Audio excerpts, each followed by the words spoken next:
Oi, gente, tudo bem? Eu sou a Simone, a tia Simone, e esse é o canal da tia. O canal que pra você, assim como eu, precisa falar e ninguém aguenta mais. Como vocês passaram o final de ano? Porque eu passei bem. No mês passado, alguns dias depois que eu postei o segundo vídeo aqui, nos despedimos de mais uma guerreira e alguns dias depois de outra. E assim, esse já é o sexto ano que eu estou no grupo, que eu participo do grupo de apoio a pacientes oncológicas, 7 anos do meu diagnóstico. E assim, eu já vi acontecer muitas vezes, mas 2025 foi fora do normal. Então, de qualquer forma, mesmo que a gente não esteja em velório, mesmo que a gente não fale com as pessoas todos os dias pessoalmente, a gente tem esse contato, a gente acompanha as histórias. E uma das meninas ouviu do médico que, aliás, uma não, as duas, ouviram do médico que não havia mais o que ser feito, mas eu lembro que ela disse em pranto que ela ia lutar até o fim, ela não ia aceitar. Ao mesmo tempo que você se sente orgulhoso, né? A gente se sente muito orgulho de ver a luta das meninas, né? Dá aquele medo na gente. O medo do que vem pela frente, do que possa vir, o medo do que vai acontecer, se é que vai acontecer, será que pode acontecer com a gente? Então, às vezes, a gente precisa dar uma parada. Esse ano, o ano passado, na verdade, eu decidi sair da diretoria do grupo, do De Repente Rosa, grupo onde eu e mais 6 meninas nós fundamos, né, com muita luta, mas assim, não foi por nenhum outro motivo, foi justamente por isso, pelo cansaço. Eu preciso cuidar um pouco de mim e eu preciso me dedicar a outras coisas, a outras histórias. E por isso que eu tô aqui desabafando com vocês, porque, gente, a minha intenção com esse canal é só desabafar.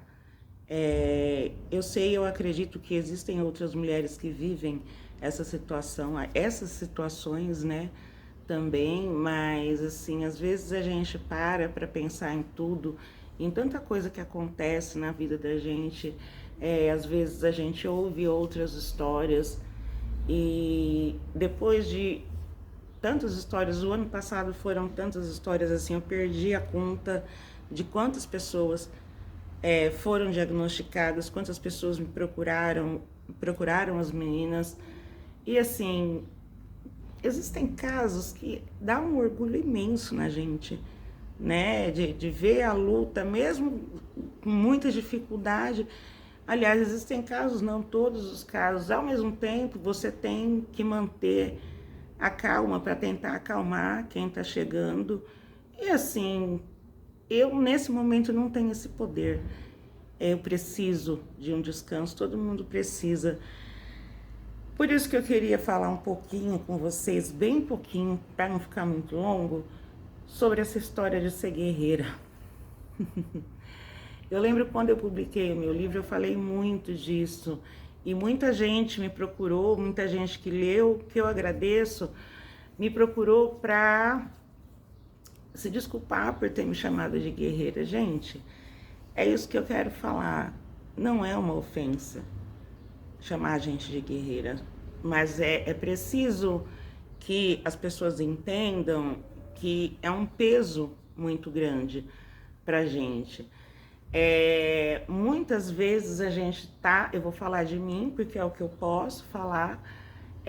Eu já tive uma situação durante meu tratamento que eu tava com a minha língua em carne viva, a boca aqui sangrando, porque a gente tem muito problema durante a quimioterapia, e as pessoas falavam assim, aguenta firme, você é guerreira. E a imagem que me vem na cabeça é aquela da Mulher Maravilha sentada no chão, assim. Porque a gente é guerreira, gente, não desiste, eu não vou desistir. Eu não quero desistir, nunca.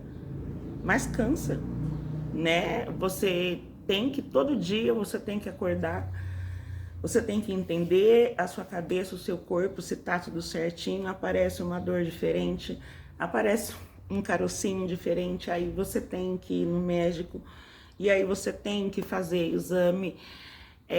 Tudo o que é diferente na gente tem que ser investigado depois que você faz o tratamento a primeira vez, porque o corpo muda para sempre. Então, assim, quando vocês falam assim, nossa, mas eu ouvi isso várias vezes. Não reclama, porque o seu câncer não foi tão grave. Câncer de fulano é pior. Foi pior? Tá pior. Gente, não é uma disputa. Não existe isso. O que existe é que cada um sabe o peso da sua cruz. Cada um sabe no quanto aquilo está sendo difícil, aquilo está doendo.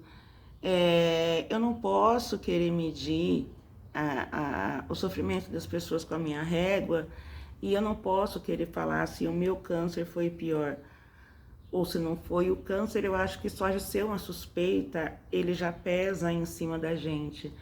Então, é muito difícil de lidar com isso. É muito difícil dizer que isso é um... Ah, é uma boa. Não é, não é. Ah, mas não foi... Não, não foi nada. Tem uma frase que eu odeio ouvir. Odeio, eu tenho pavor de ouvir. Entrega na mão de Deus, que isso não há de ser nada. Já é alguma coisa, já tá ali. A gente entrega na mão de Deus e pede para Deus dar a direção. Então, assim, não é todo mundo que gosta de falar, não é todo mundo que quer compartilhar. Isso tem que ser totalmente compreensível. Às vezes eu vejo na rede social, ou as pessoas chamam, quando perde alguma menina, as pessoas chamam para perguntar, nossa, mas eu nem sabia, por que ela não falou? É uma escolha dela. As pessoas decidem se elas vão falar ou se elas não vão, e é uma escolha dela. É muito difícil passar por isso sozinho? Sim. É muito difícil passar por isso em silêncio. Por isso, nós fazemos a opção de postar para trazer essa segurança para outras mulheres. Falar, ó, não tenha medo, porque a gente tem medo do novo. A gente tem medo do que a gente não conhece. E como a gente estava conversando esses dias, eu e meu marido, a diferença entre ter medo de avião e não ter medo da montanha-russa, primeiro que o avião é muito mais seguro que a montanha-russa. Gente, vocês não estão entendendo. E segundo, que ninguém vende, ninguém faz uma campanha negativa sobre uma montanha-russa, ninguém alerta, olha, este produto pode te levar à morte, porque pode, gente. Todo mundo fala do avião, o avião pode cair, tem perigo, lógico que tem, só que ali existem pessoas que estudaram uma vida inteira, se dedicaram. Não que ninguém tenha feito isso pela montanha-russa, mas enfim, é medo. Então ninguém vende o câncer como uma coisa positiva, uma coisa boa. E não que tenha, não tem, a gente tem que levantar e enfrentar. A gente não pode dar para ele mais poder do que ele tem, mas a gente não pode também querer que uma paciente oncológica seja forte o tempo todo. Aliás, ninguém tem que ser forte o tempo todo. Não tem necessidade nenhuma. A gente não tem que fazer o que as pessoas acham que a gente tem que fazer. A gente tem que fazer o que a gente se sente bem, o que for melhor para todos. E se o melhor naquele momento, naquela hora, for sentar e chorar, por que não? Eu na próxima semana vou passar por uma cirurgia. Eu vou fazer uma tireoidectomia, que eu vou fazer a remoção de 8 nódulos que eu tenho na tireoide. E eu tô cagando de medo. Tô morrendo de medo, sim. tô ansiosa, não tô conseguindo dormir direito, tô tentando pensar em tudo. E a minha ansiedade tá aqui comigo firme e forte e eu não consigo parar de pensar em como eu vou fazer para vir embora logo. Porque o máximo que eu vou conseguir ficar lá é 24 horas. Eu peço a vocês que rezem, porque o bagulho vai ser louco, mas se Deus quiser vai dar tudo certo. E pode ser que venha um outro diagnóstico aí sim. E o rolê é esse daí, gente, é encarar. Uma vez que você é paciente oncológica, dali pra frente é viver com a faquinha no pescoço e não ter mais a certeza. Eu não gosto de falar que eu tô curada justamente por isso. Eu nunca sei. Então, eu sou guerreira, sim, com certeza. Mas as guerreiras também se cansam e guerreiras descansam. É sobre isso. Boa semana, gente. Fui.